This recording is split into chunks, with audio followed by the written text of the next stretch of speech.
आज की इस पर्टिकुलर वीडियो में आप लोगों से बात करने वाला हूं कि किस तरीके से जो है आप मैया सम्मान योजना के लिए जो है अप्लाई कर सकते हैं, क्योंकि झारखंड के अंदर जो हेमंत सोरेन की सरकार दोबारा से बन गई है, तो जो है वहां पर जो है मैया सम्मान योजना को जो है कंटिन्यू रखा जा रहा है। और इस स्कीम के अंदर जो है ना 21 वर्ष से लेकर के जो है 50 वर्ष से कम उम्र की महिला जो है रजिस्ट्रेशन कर सकती है, फिर चाहे वो विवाहित हो या फिर उसकी अगर शादी नहीं भी हुई है तो भी वो कर सकती है, अगर वो विधवा है तो भी वो कर सकती है। यानी कि आपका जो है इस स्कीम के लिए एलिजिबिलिटी क्राइटेरिया जो है ना वो एक वुमेन होना है, और बाकी जो क्या क्या जो है फैक्ट्स हैं वो भी मैं आपको अभी बता दूंगा।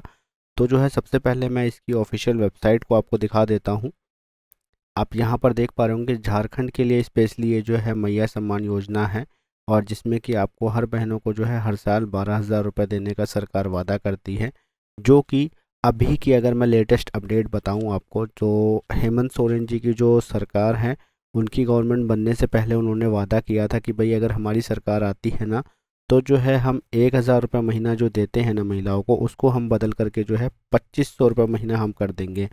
तो जो है उन्होंने जो है उस वादे को निभाया भी। और अभी जो है जिन लोगों की 5वीं किस्त आनी बाकी थी, तो जो है 10 या 11 तारीख के अंदर में जो है वो किस्त आ भी चुकी होगी। अगर आप लोगों ने अगर किसी ने पहले से फॉर्म अप्लाई कर रखा है तो उन लोगों से आप पता कर सकते हैं या उनका जो है पूछ सकते हैं। लेकिन अगर जो है किसी ने नहीं अप्लाई किया है, तो आज का जो प्रोसेस है वो पूरा होने वाला है कि किस तरीके से आप इस पर्टिकुलर फॉर्म के लिए अप्लाई कर सकते हैं। सभी चीज़ें मैं आपको डिटेल में बताऊंगा। तो सबसे पहले जो है मैं इनका ऑफिशियल जो है ट्वीट आपको दिखा देता हूँ। यहाँ पर आप देख पा रहे होंगे इनका ऑफिशियल ट्वीट है, ये हेमंत सोरेन जी का ट्वीट है, जो कि अब से 21 दिनों बाद यानी कि हर 21 दिन बाद जो है ना मुख्यमंत्री मैया सम्मान योजना के तहत जो है जो उसकी राशि है ना वो दोगुनी से ज़्यादा हो गई है। यानी कि दोगुनी से ज़्यादा कैसे हो गई है, आपको पहले 1,000 रुपये मिलते थे हर महीने, लेकिन अब हर 21 दिन बाद जो है ना आपको 2,500 रुपये दिए जाएंगे। और आपको सालाना जो है 30,000 रुपये के आसपास जो है सरकार की तरफ से हेल्प मिलने वाली है। तो ये राशि जो है ना आपके खाते में जो है इस बार जो है दिसंबर के बारे में बताया गया था, आपको यहाँ पे साफ साफ दिख रहा होगा, दिसंबर से हर मैया को 2,500 रुपये का उपहार। तो जैसा कि दिसंबर चल रहा है, दिसंबर में जो है हेमंत सोरेन जी का वादा था कि वो जो है 2,500 रुपये जो है हर महिला के अकाउंट में डालेंगे जो इस पर्टिकुलर स्कीम के अंदर में रजिस्टर्ड है। तो रजिस्ट्रेशन जो है अगर आप लोगों ने अभी तक नहीं किया है तो किस तरीके से रजिस्ट्रेशन करना है उसके बारे में मैं आपको बता देता हूँ। तो रजिस्ट्रेशन को करने के लिए इनका कोई भी जो है ऑनलाइन प्रोसेस नहीं है, वो जो है रजिस्ट्रेशन आपको ऑफलाइन मेथड से ही करना होगा। और रजिस्ट्रेशन के लिए यहाँ पर जो है आप एक फॉर्म देख पा रहे होंगे, ये प्रॉपर फॉर्म है। इसको मैं आपको अगर दिखा दूँ तो इस तरीके का फॉर्म आपको डाउनलोड करना होगा और इसको पूरा फिल करना होगा इस फॉर्म को। और इस फॉर्म को फिल करने से पहले जो है ना आपको ये जानना ज़रूरी है कि भाई इस पर्टिकुलर स्कीम के लिए कौन कौन सी महिलाएं जो हैं वो पात्र हैं। तो उसके लिए जो है मैं आपको यहाँ पर जो है इसका डिटेल दिखा देता हूँ। आप यहाँ देख पा रहे होंगे योजना की संक्षिप्त जानकारी, यानी आवेदिका के लिए, यानी जो इस पर्टिकुलर स्कीम के लिए जो है अप्लाई करना चाहती है उनके लिए जो है यहाँ पर कुछ स्पेशल इन्फॉर्मेशन दी गई है। सबसे पहले जो है आपको योजना का नाम शो हो रहा होगा, नंबर 1 पे आपको योजना का नाम शो हो रहा होगा, जो कि झारखंड मुख्यमंत्री मैया सम्मान योजना है ये। और इसको सिर्फ झारखंड के निवासी ही अप्लाई कर सकते हैं। और आहर्ता जो है यहाँ पे आपको दिखाया गया है कि अगर आप इसके लिए अप्लाई करना चाहते हैं तो झारखंड के आप निवासी होने चाहिए, और आवेदिका की उम्र जो है 21 वर्ष की आयु पूर्ण कर ली हो तथा 50 वर्ष से कम आयु की हो। यानी कि जो भी महिला इसके लिए अप्लाई करेगी वो कम से कम जो है 21 साल की होनी चाहिए, उनके 21 साल जो है वो पूरे हो जाने चाहिए और 50 साल से वो कम की होनी चाहिए। और आवेदिका का आधार जो है ना लिंक्ड सिंगल बैंक खाता, यानी कि आपका जो है एक बैंक अकाउंट होना चाहिए जो कि सिर्फ आपके नाम से रजिस्टर्ड हो, वो कोई जॉइंट अकाउंट नहीं होना चाहिए। और उसके बाद जो है आपके पास जो है पहचान पत्र होना चाहिए, आधार कार्ड और एक राशन कार्ड होना चाहिए। तो ये जो है 4 चीज़ों की ज़रूरत आपको इसमें पड़ेगी। सबसे पहला आपको बताया गया कि एक जो है बैंक अकाउंट होना चाहिए जो कि आपका आधार कार्ड से लिंक हो। उसके बाद जो है आपके पास पहचान पत्र हो, आपका आधार कार्ड हो और एक आपके पास राशन कार्ड हो। तो 4 डॉक्यूमेंट्स की यहाँ बात की गई है। अगर आप जो है अप्लाई करना चाहते हैं तो ये 4 डॉक्यूमेंट्स आपके पास ज़रूर से होने चाहिए। और सबसे मेन चीज़ जो है आपको पैसे के लिए जो है इस फॉर्म को आप अप्लाई करने वाले हैं, तो यहाँ पर जो है आपको किसी ऐसे बैंक अकाउंट का नंबर देना है, यानी कि आपको खाता नंबर वो देना है जो कि आपका आधार कार्ड से लिंक हो। और अगर आपको नहीं मालूम है कि आपके आधार कार्ड में कोई बैंक अकाउंट लिंक है या नहीं है, तो घर बैठे उसको किस तरीके से चेक कर सकते हैं, उसके ऊपर मैंने ऑलरेडी जो है मेरे चैनल पे वीडियो डाल रखा है। उसका लिंक जो है मैं यहाँ आपको आई बटन में दे दूँगा।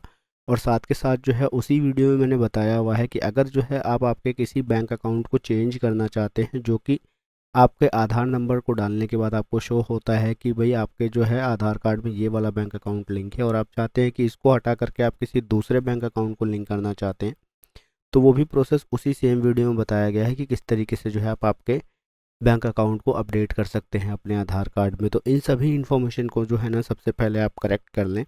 तो उसका वीडियो का लिंक जो है यहाँ आई बटन में आपको मिल जाएगा, और डिस्क्रिप्शन बॉक्स में भी मैं प्रोवाइड करा दूंगा। और उसके बाद जो है ना ये 4 डॉक्यूमेंट्स आप रेडी करने के बाद में यहाँ पर आपको तीसरे सेक्शन में बताया गया है कि ऐसे कौन सी महिला है जो इस पर्टिकुलर स्कीम के लिए जो है इन एलिजिबल हो गई, यानी कि जो अप्लाई नहीं कर सकती है।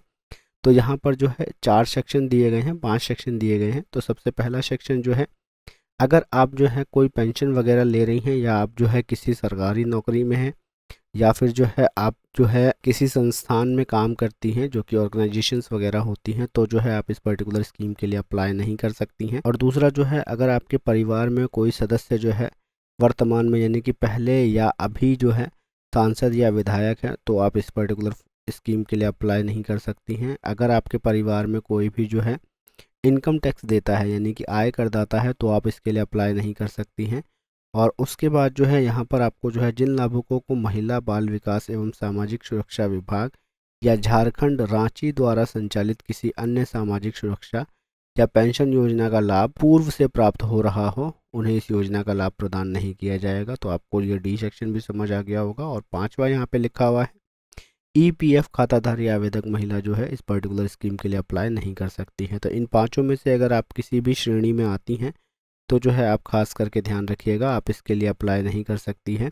ईपीएफ होता है एम्प्लॉयज़ प्रोविडेंट फंड, यानी कि अगर आप किसी प्राइवेट जॉब को करती हैं, तो वहाँ पर जो है आपको आपका ईपीएफ जो है कंपनी के थ्रू काट करके आपको मिलता है, जो कि आपका जो है प्रोविडेंट फंड अकाउंट में जमा होता है। उसमें कुछ पैसे आपको जो है कंपनी आपकी जो है इन्वेस्ट करती हैं, और कुछ पैसे जो है आपकी सैलरी से डिडक्ट होकर के जो है आपके वो ईपीएफ अकाउंट में जमा किए जाते हैं। तो अगर आप जो है इनमें से किसी भी श्रेणी में आती हैं, तो आप इस पर्टिकुलर स्कीम के लिए अप्लाई नहीं कर सकती हैं। और यहाँ पर जो है आपको लिखा हुआ है कि आर्थिक लाभ जो है प्रति लाभुक प्रति माह जो है 1000 रुपये की बात की गई थी, जो कि अब बढ़ा करके 2500 रुपये कर दी गई है। और उसके बाद जो है यहाँ पर जो है आपको बताया गया है कि संपर्क विवरण क्या है, आपको प्रखंड या अंचल से जो है इस पर्टिकुलर स्कीम के लिए अप्लाई करना होगा। तो यहाँ पर कोई भी ऑनलाइन प्रोसेस नहीं है। अगर आपको कोई कहता है कि मैं ऑनलाइन कर दूंगा, तो उन सब के बहकावे में बिल्कुल नहीं आइएगा, क्योंकि इसके लिए एप्लीकेशन आप जो है ना ऑफलाइन ही दे सकते हैं। और ऑफलाइन किस तरीके से देनी है, यहाँ पर ये पूरा फॉर्म जो है आपको मैं ऊपर करके दिखा दूँ। ये पूरा फॉर्म है इसके लिए, जिसको आपको फिल करना होगा, और इस फॉर्म को फिल करके जो है ना आपको आपके नज़दीकी आंगनवाड़ी में देना होगा। आप झारखंड में जिस किसी भी जो है जगह पर रहती हैं, वहाँ पर जो है आपके एरिया में जो कोई भी आंगनवाड़ी होगी, आपको वहाँ पर जो है आपके इस फॉर्म को फिल करके देना होगा। क्योंकि दिसंबर महीने से जो है ना नए आवेदन स्टार्ट हो चुके हैं, और उसके साथ ही जो है आपको आवेदन एक्सेप्ट होने के बाद में जो है आपको अब जो है 1000 की जगह पर 2500 रुपये महीना आपको मिला करेगा। तो सबसे पहले जो है इस फॉर्म को आपको डाउनलोड कर लेना है, और डाउनलोड किस तरीके से करना है वो मैं आपको बता देता हूँ। आपको सिंपली जो है अपने किसी भी ब्राउज़र में आकर के यहाँ टाइप करना है मैया सम्मान योजना फॉर्म। इसको लिख करके आप इंटर प्रेस करेंगे ना, तो जो सबसे पहली वेबसाइट आपके सामने आएगी ना, झारखंड.gov.in, इस वेबसाइट के ऊपर आपको क्लिक करना है। तो जैसे ही आप इसके ऊपर क्लिक करेंगे, तो इस तरीके से आपके सामने जो है ये फॉर्म ओपन होकर के आ जाएगा, और यहाँ से आप इसको इजीली डाउनलोड कर सकते हैं। और अगर आप जो है इसका प्रिंट निकालना चाहें, तो डाउनलोड करने के बाद आप इसका प्रिंट भी निकाल सकते हैं। यहाँ आपको डाउनलोड बटन शो होगा, यहाँ आपको प्रिंट का बटन शो होगा, तो इजीली आप इसका प्रिंट निकाल करके फिर इसको आप फिल करना शुरू कीजिएगा।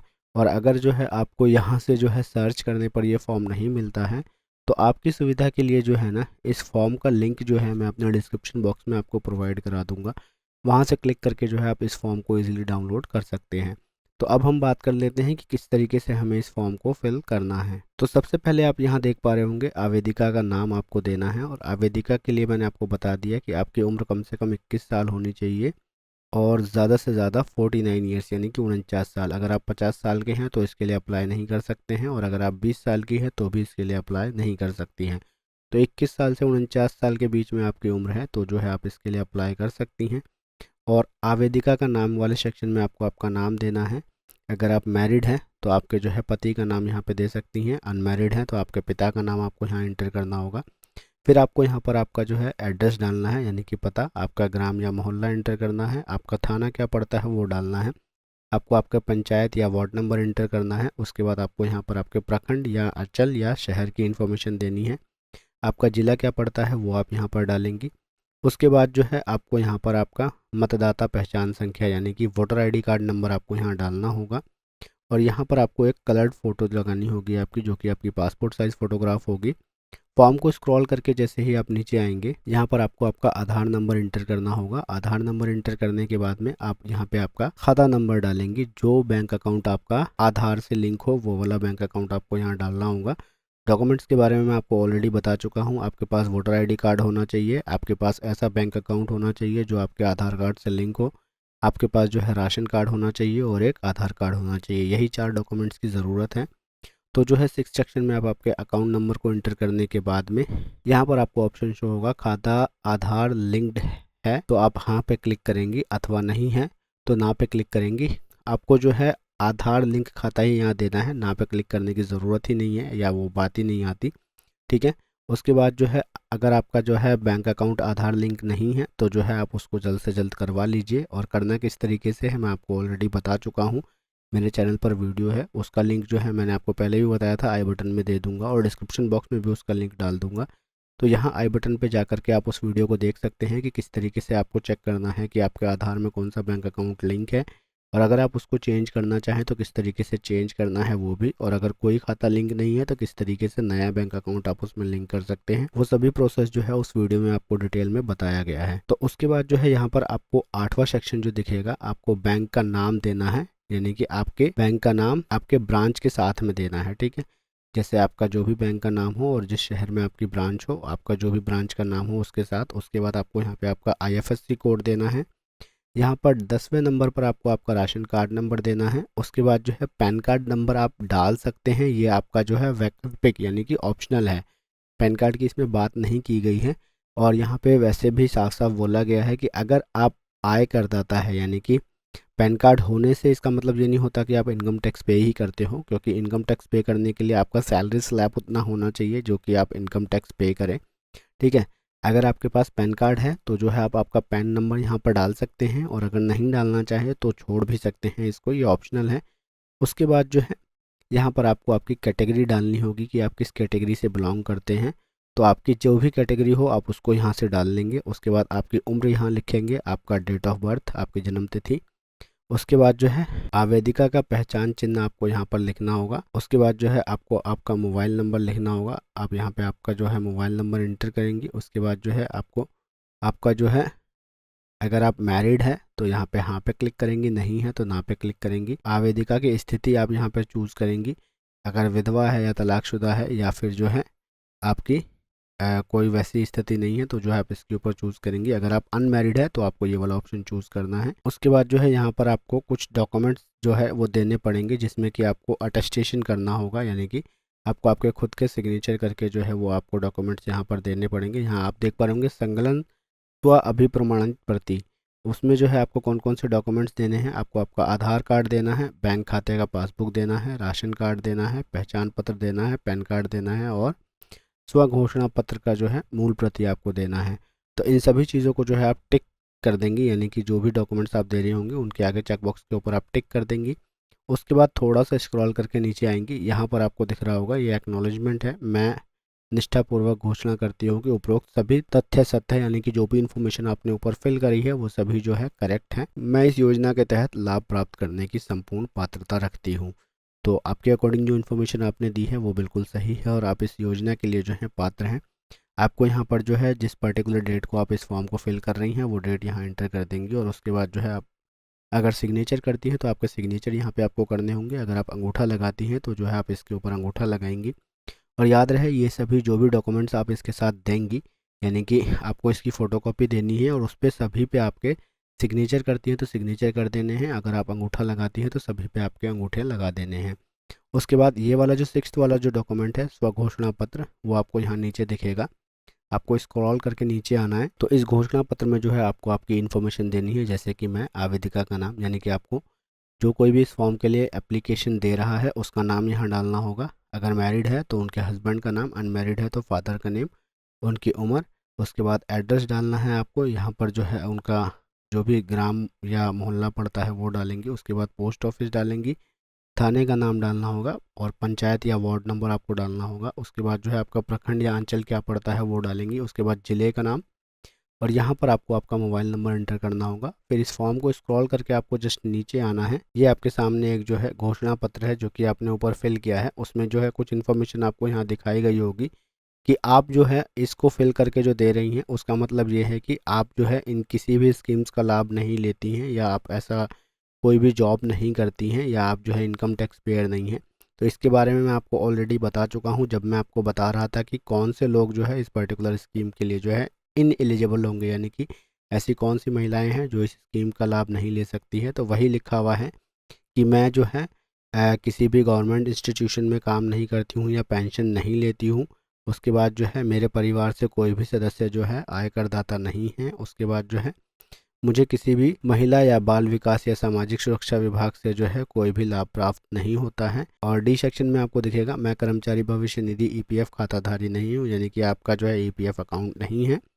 और उसके बाद जो है यहाँ पर ई में दिखेगा आपको कि मैं वर्तमान अथवा भूतपूर्व सांसद या विधायक के परिवार के सदस्य नहीं हूँ। ये सभी चीज़ें जो है आपको एक बार जो है अच्छे से पढ़ लेनी है। और उसके बाद जब आप इसको स्क्रॉल करके नीचे आएंगे, यहाँ पर आपके साइन या फिर आप अंगूठा लगाती है तो अंगूठा लगाने के बाद जो आपको जो है ये प्रिंट आउट निकाल करके जो है आपको आपके नज़दीकी आंगनवाड़ी में जमा कर देना है। और ये जो सत्यापन प्रतिवेदन आप देख पा रहे होंगे, ये फॉर्म जो है आपके आंगनवाड़ी वर्कर के द्वारा भरा जाएगा। वो जो है यहाँ पर सत्यापित करेंगी इन चीज़ों को, जो डॉक्यूमेंट्स आपने दिए हैं वो सभी जो है उनका वेरिफिकेशन करने के बाद में जो है यहाँ पर जो है वो अपने साइन और स्टैम्प जो भी होगा उसको करने के बाद में इसको ऑनलाइन सबमिट करेंगी और इसको जो है ऑनलाइन अपलोड करेंगी आपके सभी डॉक्यूमेंट्स को। तब जो है मैया सम्मान योजना के लिए जो है आपके एप्लीकेंट को रिसीव कर लिया जाएगा। और आपकी एप्लीकेशन रिसीव होने के बाद में जो है कुछ टाइम बाद जो है आपको इस स्कीम का बेनिफिट मिलना शुरू हो जाएगा। तो आई होप दोस्तों मैं आप लोगों को अच्छी तरीके से और डिटेल में समझा पाया हूँगा कि किस तरीके से जो है आपको मैया सम्मान योजना के लिए अप्लाई करना है और क्या प्रोसेस है, और एलिजिबिलिटी क्राइटेरिया से लेकर के इम्पोर्टेंट डॉक्यूमेंट तक मैंने आपको समझा दिए। तो आप लोगों से एक ही गुजारिश करूंगा, अगर चैनल पर पहली बार आए हैं और मेरा वर्क आपको पसंद आया, यानी कि वीडियो आपको अच्छी लगी है, तो प्लीज़ मेरे चैनल को सब्सक्राइब कर दीजिएगा। वीडियो पसंद आई है तो वीडियो को लाइक कर दीजिएगा। आपकी कोई भी कमेंट हो, क्वेरी हो इस पर्टिकुलर वीडियो से रिलेटेड, तो आप कमेंट सेक्शन में कमेंट करके मुझसे पूछ सकते हैं। तो फिलहाल इस वीडियो में इतना ही। मैं मिलता हूँ आप लोगों से अपनी नेक्स्ट वीडियो में। तब तक के लिए good bye and take care.